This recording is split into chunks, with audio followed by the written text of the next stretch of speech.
Um, yeah, why don't we, start? Well, like I said, we'll keep it conversational, but I'll just tell you, kind of the 1 minute story of how StudentFi came to be, right? So I actually started out about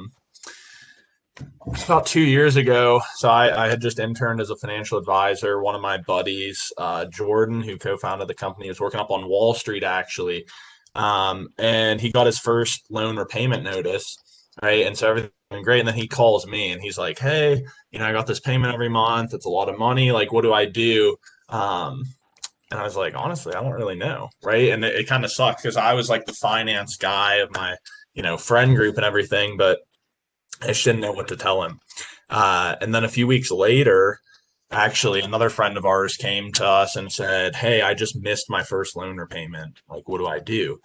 And it was that same thing. I just didn't know what to tell her, and it obviously wanted to help her and save money, but on the inside, I felt kind of scared because it's like, how do I not know this stuff, right? And so that's when everything started to change. We realized that we could educate ourselves. And actually go a step further and educate others. So we founded StudentFi.org, which can be a platform to help people navigate the process of paying for college, right? So wherever you're at, have content, tools, and advice. All of it's free, and so help people like you through that process. And David, if you want to tell them a little bit about Yeah. Stride story, but Yeah. I run business development and ops for a company called Stride.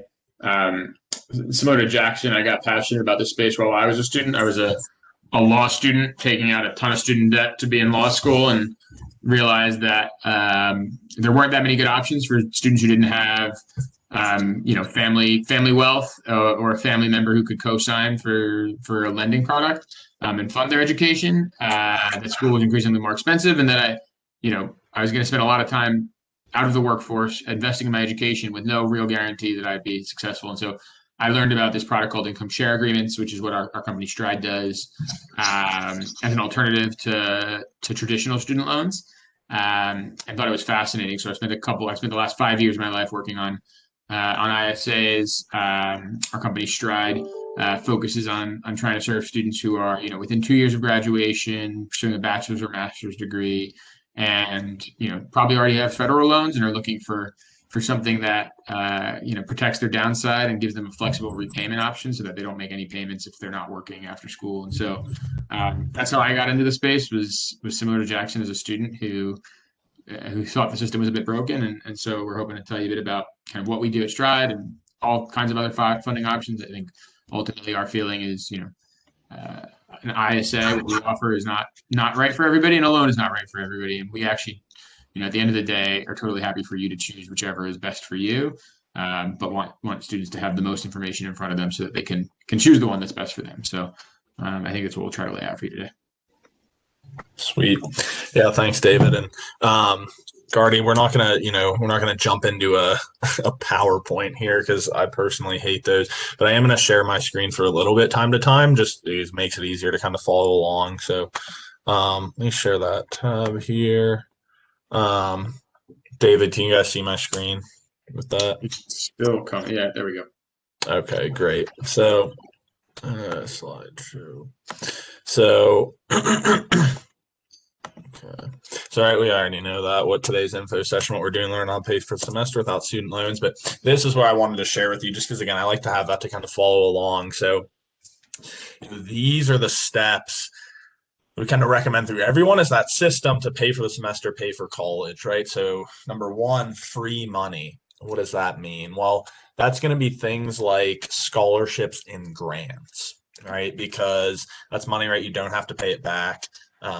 That's why it's number one. And really the only difference there, if you think about grants and scholarships, are grants tend to be more needs based, whereas scholarships a lot of the time are more kind of academic performance based. So a lot of people don't know that distinction, but that's really it. But you can apply for both, and again, depending on your financial demographics, your academic background and whatnot, those can be option number one. And really probably the best way to access those would be, first contact your school, right? A lot of them have a scholarship office if it's a bigger school. If not, it could be admissions or the kind of financial support office.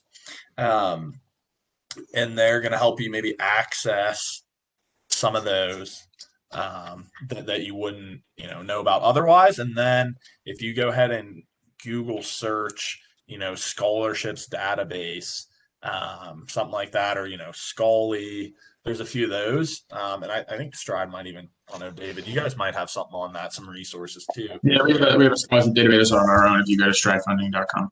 Yeah, that's going to be a great one because they put that together, and so a lot of offers that you wouldn't have seen otherwise. So that's that first step. The second step, we always talk about is federal money, right? So a loan or financial aid from the federal government. So what you're going to want to know about that is that you can actually reapply for FAFSA for the spring semester if your circumstances have changed, right? Which, again, like I said, a lot of people I don't think know about that. But you can, go ahead and see if that expected family contribution changed, your cost of school changed, anything like that. You can go ahead and apply again. And typically we say that should be option number 2 because you tend to have a pretty competitive interest rate, and you also have a lot of borrower benefits that you might not necessarily get with like a private company, right? So things like, depending on your career choice, could be qualify for a loan forgiveness program, other borrower benefits like that. So I think about coming out the semester, right? You look for some scholarships and grants first. If you still need some, you can reapply for FAFSA and see if things change, right? More financial aid. If not, that'll take you to kind of this third step, which we'll talk about a little bit, which is going to be private money. So that's just private financing options, which should be a private student loan, is from the most common.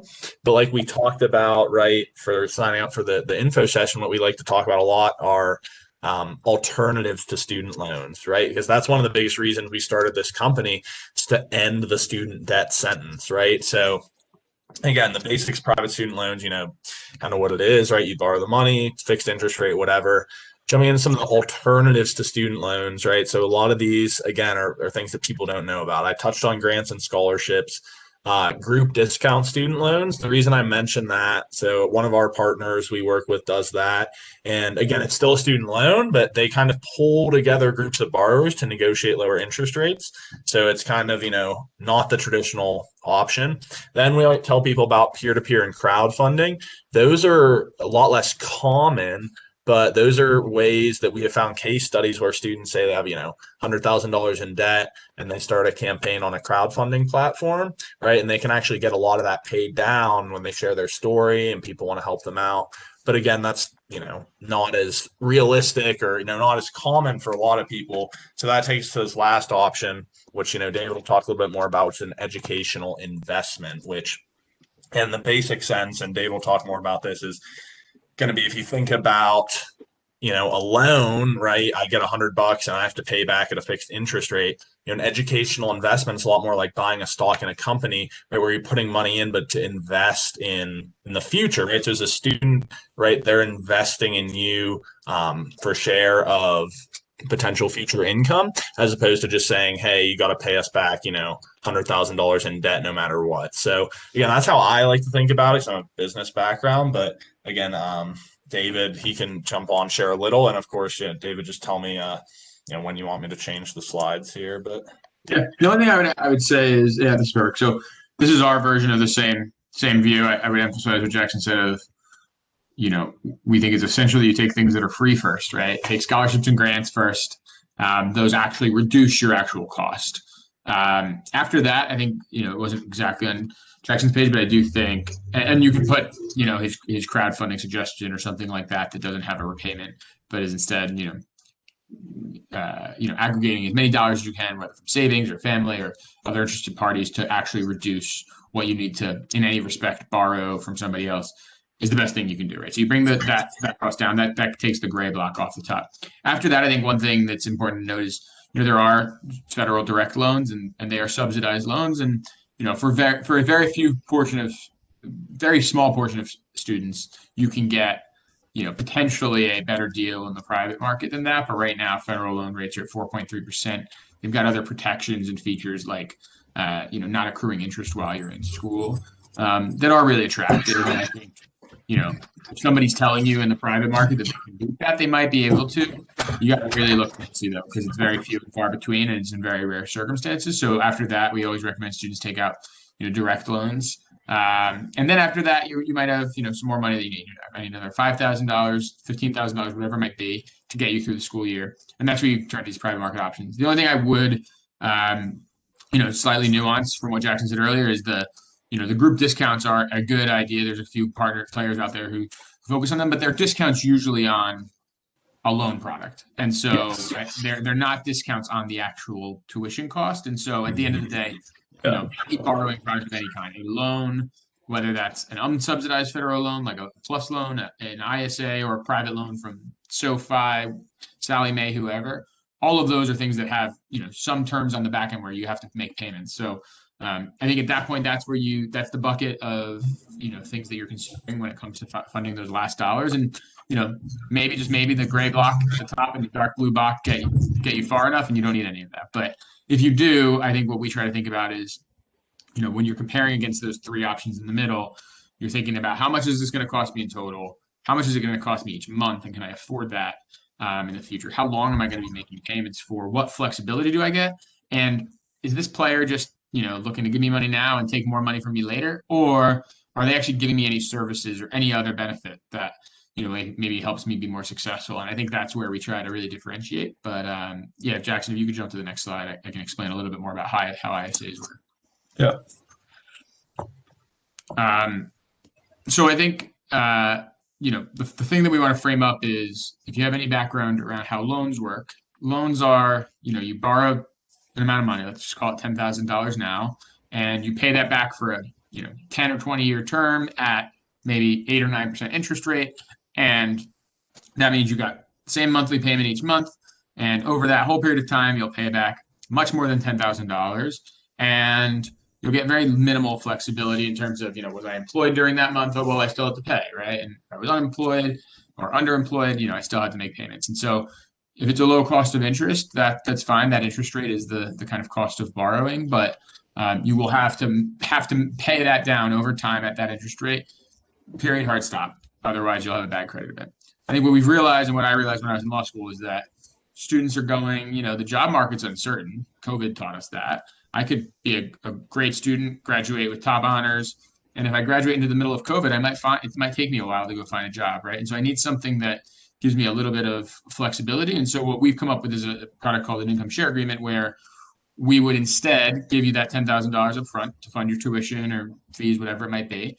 And instead of having a fixed amount of money that you pay us every month for however many months, instead what we say is you'll pay us, a percentage of your income. That is fixed. So it'll be 5% of your income, let's say, for 5 years after graduation. The benefit of that is twofold. And actually, Jackson, you can jump to the next slide because I think it covers this a bit. But the benefits of that are twofold. One, we've structured it as a 5-year term so that you can be done with making those payments sooner, right? And most student loans are 10 years or 20 years. So 5 years is helpful. The other piece that's really important is that because it's a percentage of your income, you kind of always know that it's something that you should, in theory, be able to afford.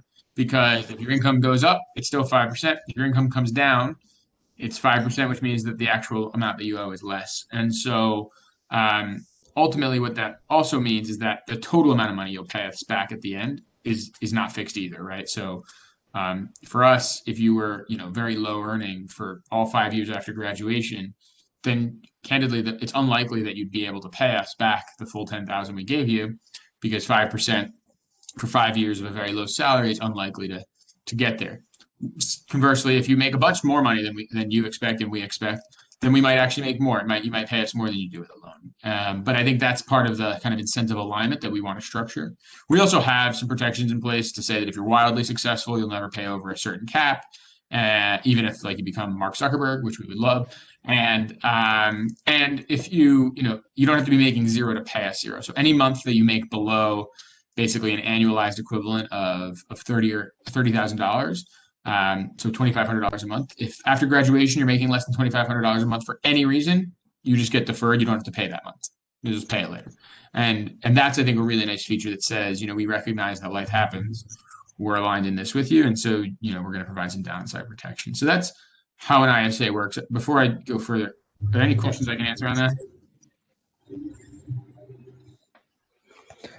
Like for ISA, what of papers, like legal papers you will need to qualify for it? Because I know like for loans, both federal and private, a lot of them you have to either be a citizen or have a green card. Yeah, so right now we do only serve U.S. citizens and permanent residents. Unfortunately, we're working to try to expand that, but that's the student population we're able to serve currently. Otherwise, the only other restrictions are students who are within 2 years of graduation pursuing a bachelor's or master's degree, and that's the student population we're able to serve today. As I said, we're working really hard with our servicer to figure out a way to serve students who are international students, but we're just not there yet. All right, thank you. Yeah, and Gardy, I'll reach out to you after too, because we've actually that's one of the more common kind of things that we try to help people with, and we get kind of common questions from a lot of international students too. So we'll follow up, and I'll see if I can point you towards some resources for that. So yeah, I got that, and then have any other questions, or David too, since we're gonna record and share this with everyone who signed up, if you have any common questions that you think frequently asked questions that we can answer, but don't have to spend too much time on it. But yeah, I think the things that students frequently ask us are, wait, so I don't understand, I pay you a percentage of my income, but what's my interest rate? And I think it's a question that students always ask me. And the answer is there's not an interest rate. We don't have, we've given you $10,000 up front. We're not a scholarship. You are going to, hopefully, unless you're unemployed for the entirety of the time post-graduation, you're not going to pay us nothing. But there's no interest rate, right? You may not pay us back the full $10,000 that we've given you. You may pay us less. You may pay us more. You won't pay more than the cap that we set, and that you'll always pay those monthly percentages of income, which means that if you make more one month and then say COVID happened and you got furloughed, or your hours got cut and you made less, you pay us less the next month. And so that's the beauty of what we've built here. So I think that's the first question that students ask the most frequently. I think the only other questions students usually ask are, how much money can I get? We can fund students for anywhere from $5,000 to $25,000 per academic year. And then the last question is, how do you disperse the funds? And the answer is just like a traditional loan partner would. We actually disperse the funds directly to your financial aid office so that they can credit your account. If they need to actually give you money in the form of kind of this typical refund check that schools give so that you could pay for maybe housing or something, then they manage that the same way exactly that every other private student lender would. So those are, I think, the key questions that students typically ask. But if you guys have any others, I'm happy to jump into them.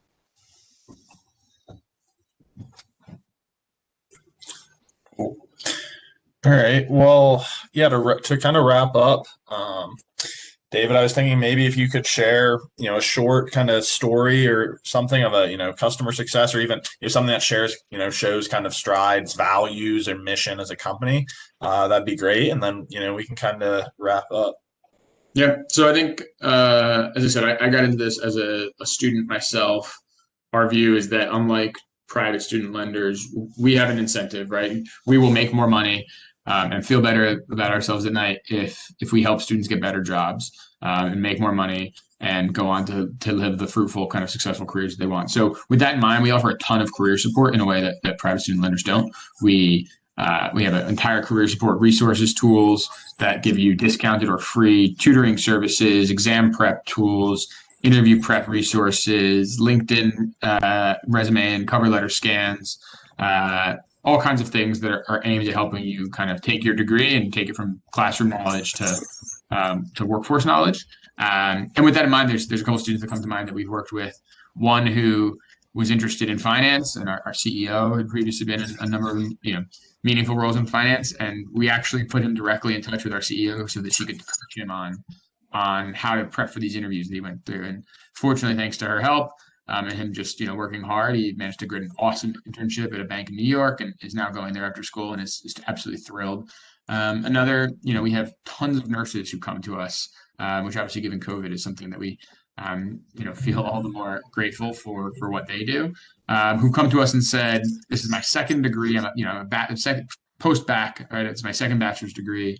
I really want to do this. My family doesn't have any money. They can't contribute, nor can they co-sign for this. There's no federal loans left and available for me. Like, I'm already halfway through the degree, but I can't complete if somebody doesn't give me money, and nobody else will give me money.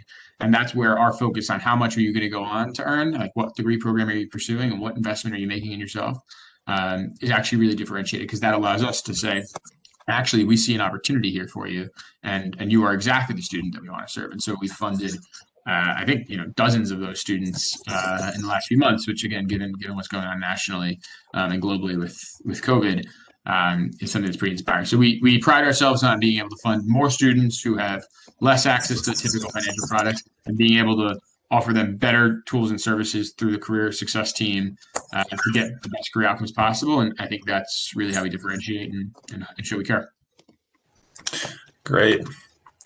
All right. Well, to wrap up, let me just share my screen one more time.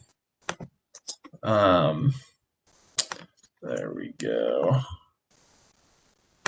Current slide. So kind of what's next on this, right? So, our mission at StudentFi, and I really think it's with Stride too, right? A big part of it is, financial education, right? So I want to empower you all to really not only just, it's one thing to just, get an ISA, educational investment, or get a loan or get whatever, but to actually feel, confident and comfortable knowing what it means and kind of the direction you're going, really build a foundation for financial freedom. So when we think about paying for the semester, paying for college, you can always remember that 3-step system, right?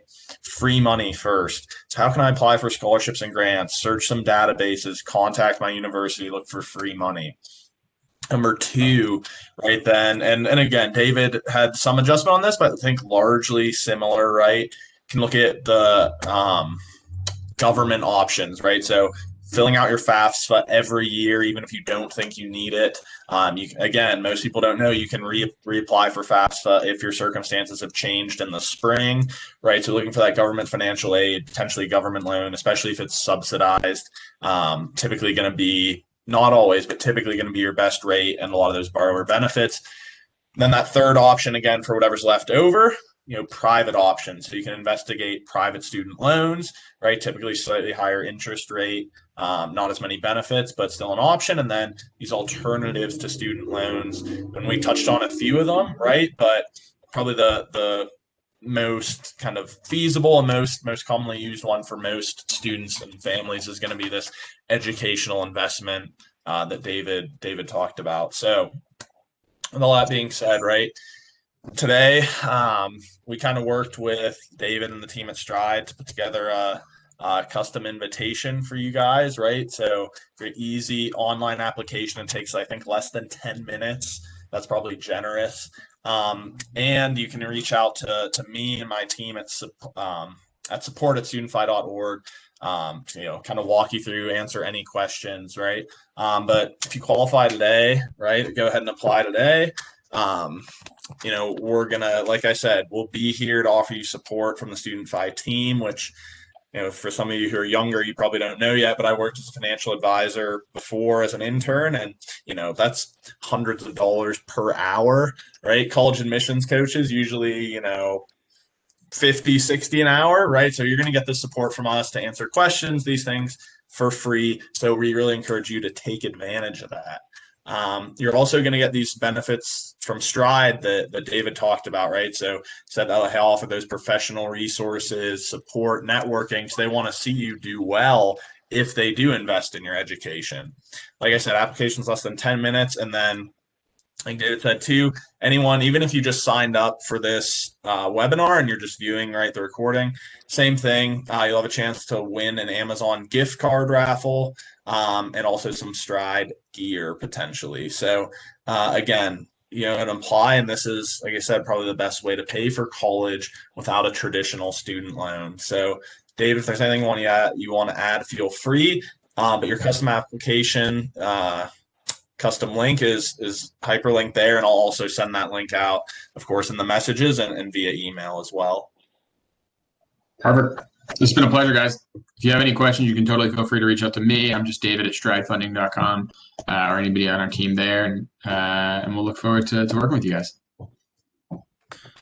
Awesome. All right. Thanks, everyone. We'll see you. Bye.